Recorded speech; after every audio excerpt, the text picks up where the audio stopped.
balcony was crowded, and all I had inside me was hatred for these two people. I really did. And I wanted to see them put down. And when they got the plea of manslaughter, the trial was over within an hour. I was sick to the stomach because I really wanted some punishment.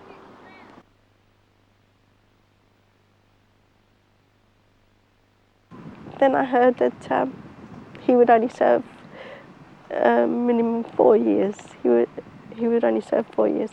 And I thought, well, what can I do? I can't, that's his sentence, I can't do anything about it.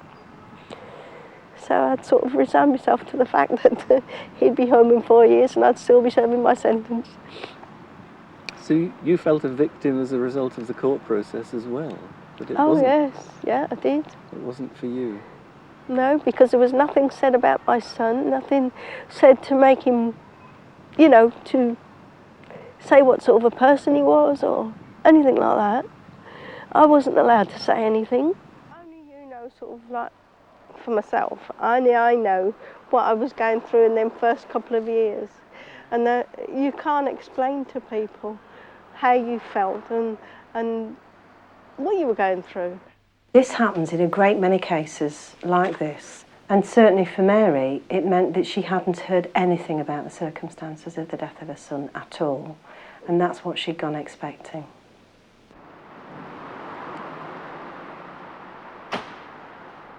To my view, the court just simply isn't enough. And we shouldn't think that the matter's over when it's been through the court, because it isn't, it's just beginning. I had a phone call from the probation office to say that Michael had been out on a weekend visit. I think I was a bit frightened in case I would sort of show myself up if I'd come in contact with him by causing a scene maybe. And so I couldn't settle that night when I'd heard this, and just something told me that I had to meet him.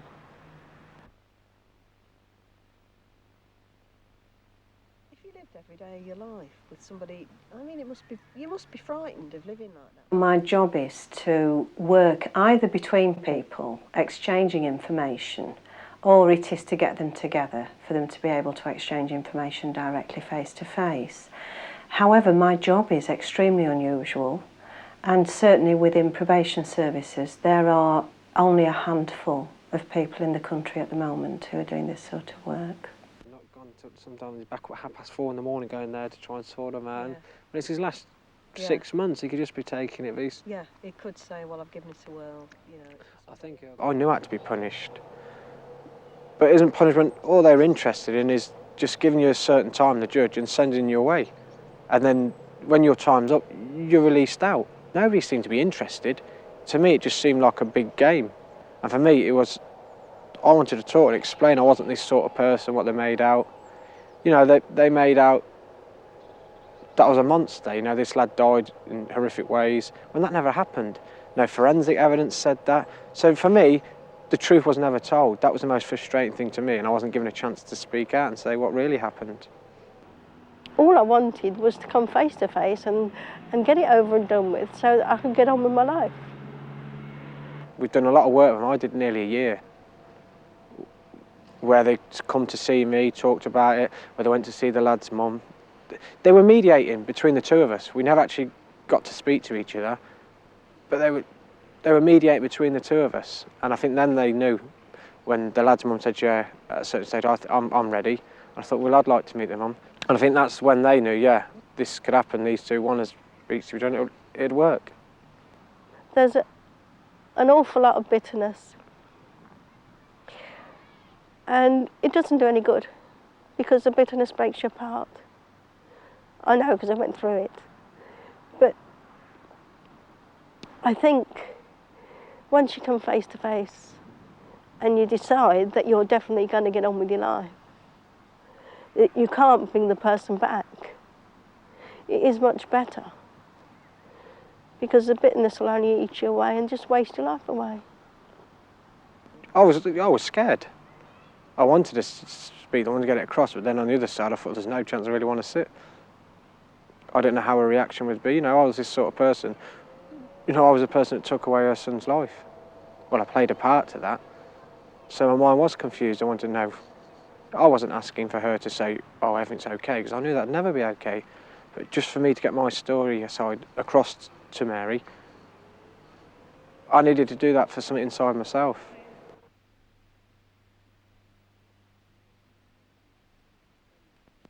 It's further than just people. And you did say that. We actually met in a church.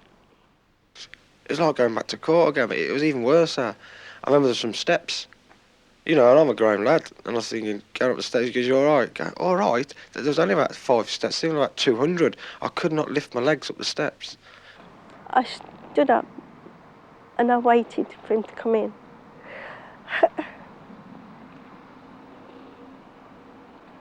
And as he came in, I thought to myself, well, how could I hate this young man? He was such a nice looking young man. I thought, how could he have done something like that, you know? Anyway, I went up to him and I put my arms around him. If I can remember it all. I said to him, don't worry, I said, I'm not here to hurt you, I'm here to help you. And I went and sat down next to Barbara, and he sat opposite me, I think. And after a few minutes, after we'd been talking, I'd said to him about the fact that he'd not only taken my son, he'd taken my future. And he said, I know. The meeting shell-shocked me. It was like, she is the victim because it's her son that got took away from her, but she was totally the way around. You know, she knew I did wrong and that can never bring me through that, but she put me at ease. It was weird. She put me at ease. And he asked Barbara if she'd move over to the other side. And he came and he sat next to me and he held my hand and he told me his side of the story. I don't know how long we sat talking, but it was quite a while. And the talking, I opened my mouth, everything was coming out.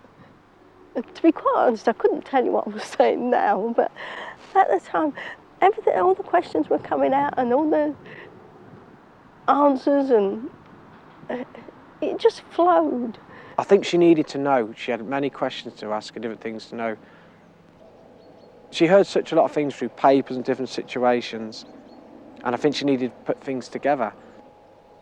I don't know if it has helped her. How can it help you if your son's lost your life?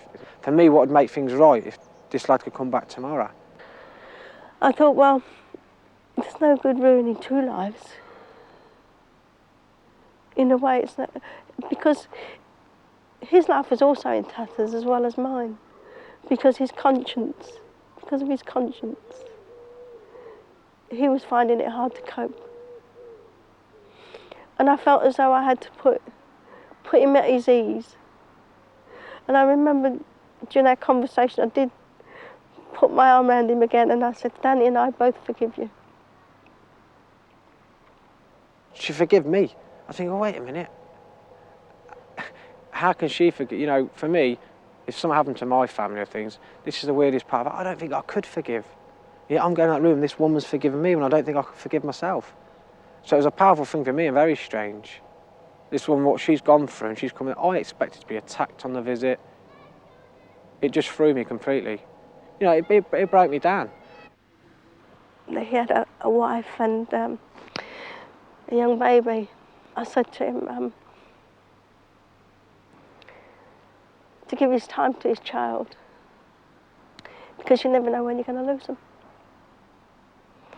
And that was it. We went and had some lunch together, and then after that we went our separate ways.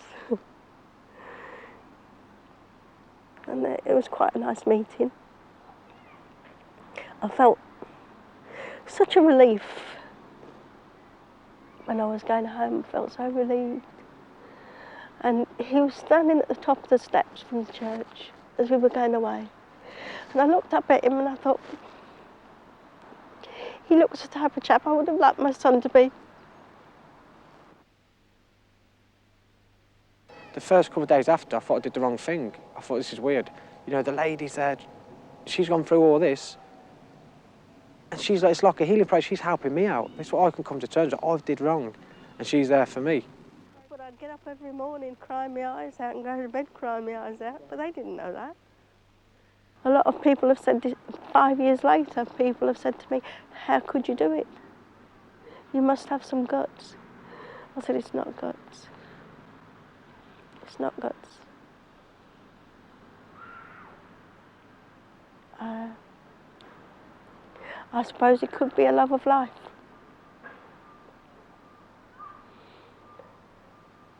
Because if you're full of bitterness, you have no life. Within my experience, I've met quite a lot of mums, particularly like Mary, who know life isn't as straightforward as just being able to say, I'm very angry, I hate that person, I wish we could lock him away and throw away the key. Because they've lived a lifetime themselves where they've experienced all sorts of different conflicting things. And maturity has brought with it that knowledge that there are things they need to know before they can make that decision. And they will decide that they want to know that for themselves. And the only way they can find out is by asking that person.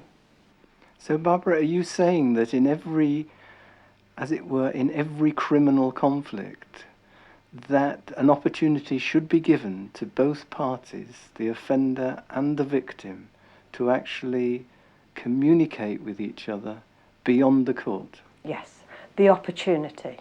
I don't think there should be an expectation that that's what they will do or that's what they want to do.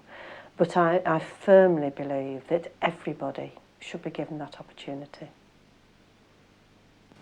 Is it simply a question of saying sorry at the end of it? I did say sorry, but in different ways. I am sorry. And I'm sorry, I'm going to get on with my life. I don't mean that I'm never going to get it. I'm going to prove to her that I've got a family, I'm going to do well. But I'm never going to get what I've done. And for me, that's showing her that I haven't forget, and I haven't just gone back to the ways, going out and drinking and getting into trouble. I've been given a second chance, I'm going to grab it, I'm going to take it, I'm not going to let it go. And for me, that's shown her that I'm sorry, and it's shown her the way.